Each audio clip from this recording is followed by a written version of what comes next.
So hi social post viewers. So welcome to our channel. So ఈరోజు మన ముందు ఉన్నారు ఆట సందీప్ గారు, పల్లవి ప్రశాంత్ గారు ఊరికి వచ్చారు. సో సార్ కూడా కొంచెం సాయం చేశారు. అది ఏంటి ఏమైంది అనేది ఒకసారి సార్ని అడిగి తెలుసుకున్నాం. Hi sir. Hi hi. So after Bigg Boss ఎలా ఉంది సార్ లైఫ్? సూపర్, చాలా హ్యాపీగా ఉన్నా. కాకపోతే అదే ఇప్పుడు చిన్న చిన్నవి ఇప్పుడు మేము అందరం ఒకే ఫ్యామిలీ కాబట్టి ప్రశాంత్ కానీ నేను కానీ బోలే అన్న శివాజీ కానీ అందరం ఒకటే ఫ్యామిలీ ఒకటే హౌస్ లో ఉన్నాం. కొంచెం మా వాళ్ళ మీద తప్పుగా ట్రోలింగ్ చేస్తుంటే కొంచెం బాధ అనిపిస్తుంది. బట్ ఈ రోజు ప్రశాంత్ కొలుగూరులో ఒక చాలా చిన్న దగ్గర నుంచి వచ్చి ఈ రోజు ఇంతమందికి సాయం చేయగలిగే వ్యక్తిగా చేంజ్ అయ్యాడు అండ్ కొలుగూరుని ఒక స్థాయికి తీసుకెళ్ళాడంటే మా అందరికి సంతోషం. దానికి మా అందరి తరఫున ప్రశాంత్కి సపోర్ట్ చేస్తూ నేను ఒక 25,000 రూపీస్ పిల్లలకి సపోర్ట్ చేసి సాయం చేసిన. కంగ్రాచులేషన్స్ అన్న, thank you so much. And ఈ ట్రోల్ సోషల్ మీద ఏమైనా చట్టం తీసుకొస్తే బాగుంటుంది అంటారా? 100%. ఇప్పుడు అదే చెప్పారు. ఇప్పుడు అడ్వకేట్ గారు వినోద్ గారు వీళ్ళందరూ కూడా ఏం చెప్పారంటే, ఇప్పుడు ఇలాంటివి ఏమైనా ట్రోల్స్ కొంచెం అవతల వ్యక్తికి బాగా అంటే మనోభావాలు దెబ్బతింటే కనుక సో వాళ్ళ మీద చట్టం అనేది ఇప్పుడు వచ్చేసింది. ఇప్పుడు వాళ్ళకే ఇబ్బందులు పడతారు. సో అలాంటివి చేయకుండా మంచిగా ఆపేయడం బెటర్. ఇట్లా జరిగితే ఇక యాక్షన్ తీసుకుంటారు, కోర్టు మెట్లు ఎక్కే వరకు కూడా వస్తారని చెప్పేసి ఆయన చెప్పారు. సో ఎందుకంటే ఇప్పుడు ఆయన చేసేది మంచి పని, దానికి 10 మంది సాయం చేయాలి కానీ ట్రోల్స్ చేయడం ఏందన్నా, అది మీనింగ్లెస్ కదా. అంటే కొంతమందికి తెలియదు అంట అసలు డబ్బులు ఎప్పుడు వస్తాయి, ఎంత కట్ అయితే అని. మీరు దాని గురించి క్లారిటీ ఇవ్వగలరు? ఏం లేదు, ఇప్పుడు మాకు బిగ్ బాస్ లో డబ్బులు కొద్ది రోజులు టైం ఇస్తారు, ఆ టైం తర్వాత వస్తాయి. ప్రతిదానికి ఒక అదే అందన్న మాకు అందరికి ఇప్పుడు తను విన్ అయ్యాడు కాబట్టి తనకు కొంచెం లేట్ గా ఉంది. మాకు ఓన్లీ రెమ్యునరేషన్స్ కాబట్టి మాకు ఒక 20-25 రోజుల తర్వాత అంది. బిగ్ బాస్ అయిపోయింది. బిగ్ బాస్ 25 రోజుల తర్వాత అంది. 1 మంత్ వేసుకోండి, 1 మంత్ అంతా. విన్ అయితే మాత్రం చాలా లేట్ గా వస్తుంది డబ్బులు. ఇప్పుడు నేను నీతో డాన్స్ విన్ అయినా, నాకు ఎప్పుడు వచ్చింది? విన్ అయినా ఒక 3 నెలలకు 2 నెలలకు వచ్చింది కూడా ఎట్లా వస్తుంది అంటే పార్ట్ పేమెంట్ గా వస్తుంది. సో ఈ బిగ్ బాస్ లో ఏంటంటే మాకు ముందు అగ్రిమెంట్ ఉంటుంది అండ్ గిఫ్ట్ ట్యాక్స్ ఉంటుంది, ఆ గిఫ్ట్ ట్యాక్స్ కట్ అయిపోయి వస్తుంది. ఇక వచ్చిన వెంటనే ఇప్పుడు ఒకటి నేను చెప్తా, ఎంతైనా గెలుచుకోనియండి, 50 లక్షలు అదే గిఫ్ట్ ట్యాక్స్ కట్ అయ్యి 20 లక్షలు వచ్చింది, 30 లక్షలు వచ్చింది. ఎంతమందికి అని ఎంతవరకు సాయం చేస్తాడు? ఇంతమంది ప్రాబ్లమ్స్ లో తను కూడా ఒక కష్టంగా బతికిన వాడే. అలానే చేయను అని చెప్పట్లే, మొదలు పెట్టిండు. ఆ డబ్బులు రైట్ వేలో యూజ్ చేయాలన్న ఒక ఉద్దేశంతో 10 మందిని పెద్దవాళ్ళని కనుక్కుని చేస్తాడు. సో దానికి ఓపిక ఉండాలి. చేసేది డబ్బు సాయం, అది రేపు తప్పుగా వెళ్ళకూడదు. డబ్బులు కష్టపడి సంపాదించిన డబ్బులు ఊరికే పుక్కట్లో రాలే మనకి. సో దానికోసమని వెయిట్ చేసింది తప్ప ఇక మరి చేసే వరకు కూడా ఆగట్లే ఎవరికి. ఇక మనం ఏం చేయలేము దానికి. అంటే ఇప్పుడు 40% ట్యాక్స్ పోయింది అంటున్నారు. సో 40% పోను, ఇంకా చేతికి కొంచెం వచ్చింది. ఆ కొంచెంలోనే మన ఫ్యామిలీని చూసుకోవాలి, అందరికి సాయం చేయాలంటే చాలా కష్టం కదా. అంతే అన్న. ఇప్పుడు ఒకటి తను బిగ్ బాస్ హౌస్ లో చెప్పింది చేసింది అన్న, ఇక ముందు కూడా చేస్తాడు. మేమందరం వెనకాల ఉంటాం. 100% కష్టమే. కాకపోతే ఏంటంటే ఆ ఇనిషియేషన్ తీసుకుని ముందుకు వచ్చింది, అది గొప్ప అని మనం ఒప్పుకోవాలి. ఇప్పుడు తను అవసరం లేదు నా దగ్గర పెట్టేసుకుంటా పైసలని ఆ రోజు చెప్పుండొచ్చు. ఎందుకంటే ఎవరికి వద్దన్న, ఎవరికి చేయదు పైసలు. సో ఆయన తను ఈ రోజుల్లో పైసలు ఉంటేనే విలువ ఎక్కువ. సో తను చేస్తా అన్నాడు, మొదలు పెట్టాడు, ఇంకా మంచి చేస్తాడు. మేమందరం కూడా దాని వెనకాల ఉండి ప్రతి దానికి వచ్చి ఎవరికన్నా అవసరం ఉన్నా కూడా మేము మా వంతు సాయం మేము చేస్తామన్నా. సో ఈ రోజు అయితే 3 పిల్లల్ని ఆదుకుంటున్నారు. సో ఇంకా ఫర్దర్ చేస్తా అంటున్నారు. అందులో కూడా మీరు పార్టిసిపేట్ చేస్తున్నారు? తప్పకుండా.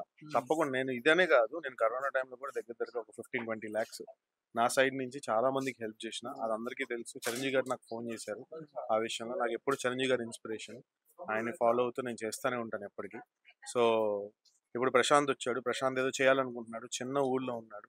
సో చిన్న ఊర్లో ఉన్నాడు కాబట్టి మనలాంటి వాళ్ళు ఎక్కడ మనం సిటీల్లో ఉంటున్నాం, మనం కూడా ఒక చిన్న సాయం తనకి సాయం చేస్తే ఇంకా కొంచెం అది 10 మందికి వెళ్తుందనే ఉద్దేశం అన్న. అన్నిట్లో ఏదైనా వెబ్సైట్ కానీ ఏదైనా క్రియేట్ చేస్తారన్నా దీని కొరకు? తన ప్లానింగ్ ఎట్లుందో తెలియదు అన్న. ఒకటి ఏంటంటే ఇప్పుడు వెబ్సైట్ అలా కాకుండా మనకి డైరెక్ట్ గా వచ్చినవి తీసుకుని దాన్ని జెన్యూన్ కాదని చూసుకుని చేయడం బెటర్ అని నా ఉద్దేశం అన్న. అంటే జనాలకి తెలియదు కదా. అదే ఇప్పుడు ఇది చేసింది కాబట్టి 10 మందికి తెలుస్తుంది. ఇప్పుడు మీ సోషల్ మీడియా సపోర్ట్ ఉన్నది కాబట్టి అందరు అప్లోడ్ చేస్తారు, 10 మంది చేస్తారు. జెన్యూన్ గా ఎవరు ఉందని ఒకటన్నా. ఈ మనకు ఈ చిన్న కొలుగూరులో కూడా ఎంతో మంది చాలా కష్టాలు ఉంటాయి. అందరికీ కూడా అందరు సాయం చేయలేరు, అర్థమైంది కదా. ఇప్పుడు ఎంత కోట్లున్నా కూడా మనం సాయం చేయలేము. ఉన్నంత వరకు తను ఎంతవరకు సహాయం చేయగలడు తను చేస్తాడు. చేయనంత వరకు నేను ఇందాక చెప్పినట్టు ఇన్స్టాగ్రామ్ పోస్ట్ ఇలాగ పలానా రైతుకి ప్రాబ్లం ఉంది, 10 మందికి సాయం చేసుకోవాలంటే మాలాంటి వాళ్ళు కానీ మమ్మల్ని ఇష్టపడే వాళ్ళు కానీ మమ్మల్ని ఫాలో అయ్యే వాళ్ళు కానీ అమెరికా నుంచి ఎక్కడైనా డబ్బులు ఉన్న వాళ్ళు ₹1 సాయం చేస్తారు. నేను 50,000తో స్టార్ట్ చేసిన కరోనాలో 15 లక్షలు అయింది. ఎంతమంది సాయం చేసి ఉంటారో ఆలోచించండి. ఆ 15 లక్షలు అందరికీ ప్రతి ఒక్కరికి కూడా ఒక బియ్యం 25 kgs ఆయిల్ సరుకులు వాళ్ళకి 1000 రూపాయలు క్యాష్ ఇచ్చా. సో దీని వెనకాల నా ఒక్కడి కష్టం కాదు, 10 మంది హస్తం ఉంది కనుక వాళ్ళందరూ సాయం చేయగలిగితే నేను చేయగలను. ఈరోజు ప్రశాంత్ స్టార్ట్ చేసిండు, నారాయణతోడు ఎవడో జాయిన్ అయ్యిండు, ఇంకొకళ్ళు ఎవరు వస్తారు నన్ను చూసి అట్లా. సో ఇప్పుడు ఎవరైనా రైతులు నిజంగానే ఆపదలో ఉన్న వాళ్ళకి మీ వరకు రావాలంటే వాళ్ళు ఏ విధంగా? 100% అన్న. ఇప్పుడు రైతులకి ఇన్స్టాగ్రామ్లు ఇవి ఉండవు కాబట్టి ఇక్కడ ఉన్న వాళ్ళు ఎవరన్నా ఉంటే గనక వాళ్ళు ఒక వీడియో చేసి ఎందులో పెట్టడము, లేకపోతే వాళ్ళకి తెలిసిన వాళ్ళ మిమ్మల్ని tag చేసి. వాళ్ళకి తెలియదు కదా, వాళ్ళకి ట్యాగ్లు ఈ హ్యాష్ ట్యాగ్లు Students ఎవరైనా ఉంటే వాళ్ళు video తీసి వాళ్ళ tag ఇంట్లో పిల్లలు ఉంటారు, వాళ్ళకి తెలుసుంటది ఇట్ల గురించి మీడియా సంబంధించి. సో ఒకటి ఏదన్నా మనకు వీడియో కానీ లేకపోతే ఏదైనా చెప్పడం కానీ జరిగింది, లేకపోతే ప్రశాంత్ ఇక్కడ ఉంటాడు, ప్రశాంత్కి తెలిసినా కూడా ప్రశాంత్ తరపు నుంచి మేము అందరం ఉంటాం కాబట్టి మేము అందరం 10 మంది సాయం చేసి వాళ్ళని ఆదుకునే పరిస్థితి ఏమన్నా చేద్దాం. ఎందుకంటే రైతు కన్నా గొప్పవాడు ఎవరన్నా ఎవ్వరు లేరు. మనకి జవాన్ అండ్ కిసాన్ వీళ్ళిద్దరూ మన దేశానికి వెన్నుముక్క. సో వాళ్ళకన్నా ఇంపార్టెంట్ ఏంటంటే అలా అని వీళ్ళనే కాదు, ఎవరన్నా చదువుకునే పిల్లలు ఉన్నా కూడా, ఎవరైనా కష్టాల్లో ఉన్నా కూడా, సింగిల్గా ఉమెన్ ఉంటారు, సో వాళ్ళకు కూడా మనం ఏదైనా కావాలంటే కూడా మన సైడ్ నుంచి మన స్తోమతకు తగ్గట్టు ఎంతో కొంత సాయం చేద్దాం. అండ్ అలాగే ఇది వరకు అన్న బయట పల్లవి ప్రశాంత్ గారు బయటికి రాగానే ఒక ట్రోల్ జరిగింది. అంటే నార్మల్ సరదాగా అన్నమాట ట్రోల్ చేశారు. రైతులకు ఏ విధంగా సాయం చేస్తున్నాను అంటే నేను సీఎం నా చేయడానికి అన్న మాటని ట్రోల్ చేశారు. సో దానికి ఇప్పుడు ఇది రిప్లై ఇవ్వడానికి రెడీగా ఉండిద్ది అంటారా? లేదు అదేం కాదన్నా, ఇప్పుడు మాటకు మాట అది కాదన్నా. నేను ఒకటే చెప్తా, ఈ చిన్నోడు ఏదో మంచి పని స్టార్ట్ చేసిందన్న, మనం అందరం సపోర్ట్ చేద్దాం. ఎవరితోని పోటీకో లేకపోతే ఏదో చెయ్యాలనో ఏదోనో కాదన్నా, మంచి చేస్తాడు, ఇచ్చిన మాట నిలబెట్టుకున్నాడు. రేపన్న రోజు ఇంకొక మెట్టుకు పైకి వెళ్ళిండు, మనం అందరం కలిసి వెనకాల పూజ చేస్తే ఇంకో 10 మెట్లు పైకి వెళ్తాడు.